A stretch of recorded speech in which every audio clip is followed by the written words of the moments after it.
السلام علیکم دوستو، ہم امید کرتے ہیں کہ آپ سب خیریت سے ہوں گے۔ دوستو، حضرت آدم علیہ السلام سے پہلے کی دنیا کیسی تھی، یہ جاننے سے پہلے آپ کو کچھ ضروری باتیں جاننی پڑیں گی۔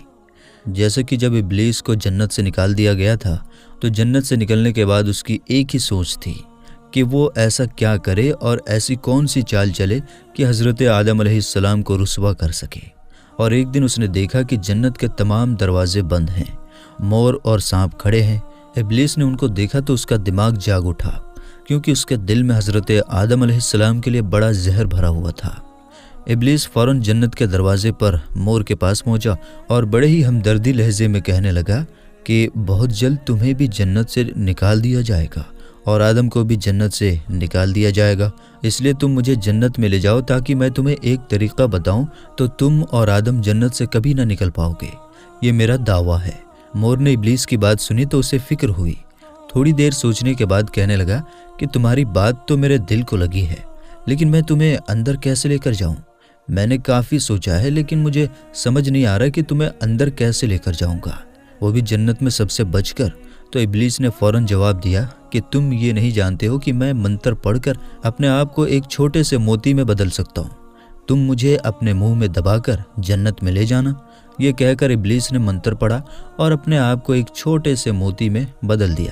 تو مور نے ابلیس کو اپنے منہ میں رکھ لیا اور جنت میں داخل ہو گیا، اور اس طرح ابلیس ملعون مور کی مدد سے جنت میں چلا گیا۔ پھر مور ابلیس کو منہ میں لیے ہوئے سیدھا حضرت حوا کے سامنے پہنچا، اور وہاں پہنچ کر ابلیس نے دوبارہ اپنے اوپر کوئی جادو کیا اور انسانی شکل میں آ گیا۔ انسانی شکل میں آنے کے بعد ابلیس نے اپنے جال سے اماں حوا کو برگلانے کی کوشش شروع کر دی اور کہنے لگا کہ اگر تم نے اس درخت کا پھل نہیں کھایا تو تمہیں جنت سے نکال دیا جائے گا۔ اماں حوا بولی، یہ درخت تو ممنوع ہے، اس کا پھل کھانے سے منع فرمایا گیا ہے۔ ابلیس دوبارہ بولا، اس درخت کا پھل نہ کھایا گیا تو جنت سے نکال دیا جائے گا، تمہیں بھی اور آدم کو بھی۔ ابلیس ملعون آخرکار اپنی چال میں کامیاب ہو گیا، اور اماں حوا نے اس کی باتوں میں آ کر اس ممنوع درخت کا پھل کھا لیا، اور پھر حضرت آدم علیہ السلام کے پاس پہنچ گئی اور کہنے لگی کہ میں نے اس ممنوع درخت کا پھل کھا لیا ہے، تم بھی اس کا پھل کھا لو تاکہ ہم ہمیشہ جنت میں رہیں۔ حضرت آدم علیہ السلام نے کہا، ہائے افسوس، تم نے یہ کیا کر دیا۔ پھر ابلیس کی مکاری میں آنے والی اماں حوا نے حضرت آدم علیہ السلام کو بھی مجبور کر دیا کہ وہ بھی اس درخت کا پھل کھائیں، اور یوں ان دونوں کو جنت سے نکال دیا گیا۔ مور جو کہ اپنے منہ میں ابلیس ملعون کو اپنے منہ میں لے کر جنت میں داخل ہوا تھا، وہ یہ سب دیکھ رہا تھا، اور یوں مور اور اس کا ساتھ دینے والے سانپ کو بھی جنت سے باہر نکال دیا گیا۔ یوں حضرت آدم، اماں حوا، مور اور سانپ آسمانوں کی جنت سے اتر کر زمین پر آ گئے۔ میرے دوستو، اب سوال یہ ہے کہ زمین پر حضرت آدم اور حوا کے آنے سے پہلے کیا تھا؟ کون سی مخلوقات تھی؟ اور جنت کس کے لیے بنائی گئی تھی؟ اور زمین و آسمان کی تخلیق کیسے کی گئی تھی؟ اس حوالے سے ہم آپ کو ڈیٹیل میں بتائیں گے، لیکن یہ سب بتانے سے پہلے ہم آپ سے ایک چھوٹی سی ریکویسٹ کریں گے کہ اگر آپ نے ابھی تک ہمارے چینل کو سبسکرائب نہیں کیا ہے تو ابھی سبسکرائب کر لیں، اور ساتھ ہی لگے گھنٹی کا بٹن بھی ضرور دبا دیں تاکہ ہماری ہر ویڈیوز کا نوٹیفیکیشن آپ کو وقت پر ملتا رہے۔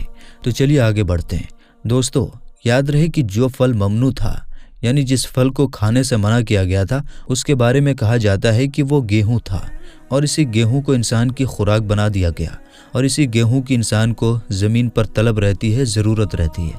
اور جہاں تک بات ہے مور کی، تو مور آج بھی ایک دل فریب پرندہ ہے کہ جو بھی اس کی چمک دمک پر مگن ہوتا ہے تو وہ سب بھول جاتا ہے، جیسا کہ اماں حوا کو ابلیس نے مور کے ساتھ مل کر دیا تھا۔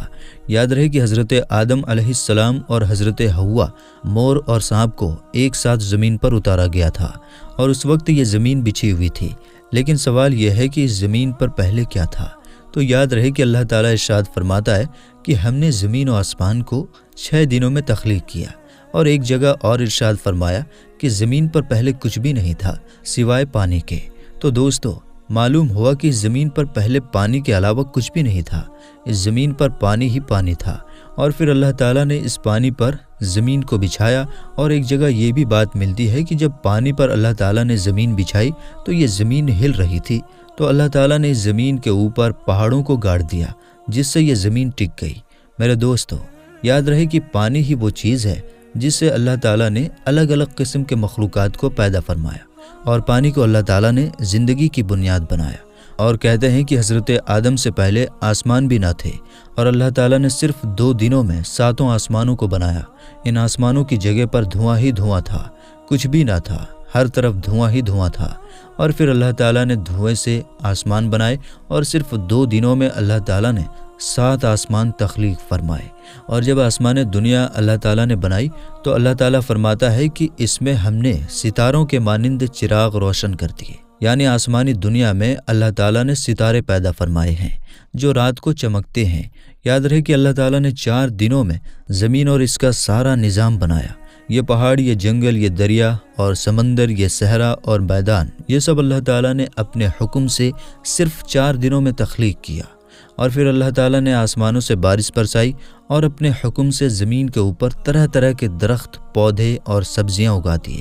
تو دوستو، معلوم ہوا کہ جب حضرت آدم علیہ السلام نہ تھے تو تب بھی یہ دنیا تھی، اور جب آدم علیہ السلام کو اللہ تعالیٰ نے تخلیق کرنے کا ارادہ فرمایا تو اللہ تعالیٰ نے اس کائنات کو ترتیب دیا اور اس کائنات کو پیدا فرمایا۔ اور جب حضرت آدم علیہ السلام کو پیدا فرمایا گیا تو اللہ تعالیٰ نے پہلے تو ان کو جنت میں رکھا، اور پھر ابلیس ملعون کی مکر کی وجہ سے حضرت آدم علیہ السلام کو جنت سے نکالنا پڑا، تو اللہ تعالیٰ نے ان کو اس زمین کے اوپر بھیجا، اور یہی اللہ کی منشا تھی۔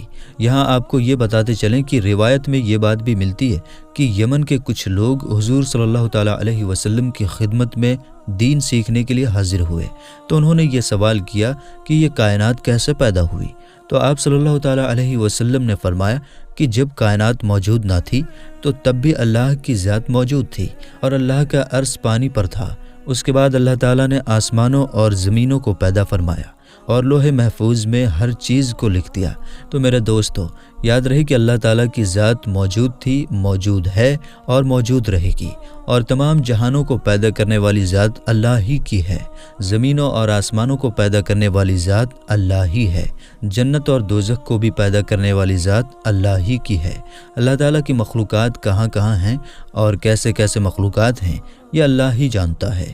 اللہ تعالیٰ کی قدرت بھی بڑی ہے اور اللہ تعالیٰ کا علم بھی بڑا ہے، اور انسان کی عقل بہت لمٹ بھر ہے، بہت چھوٹی ہے۔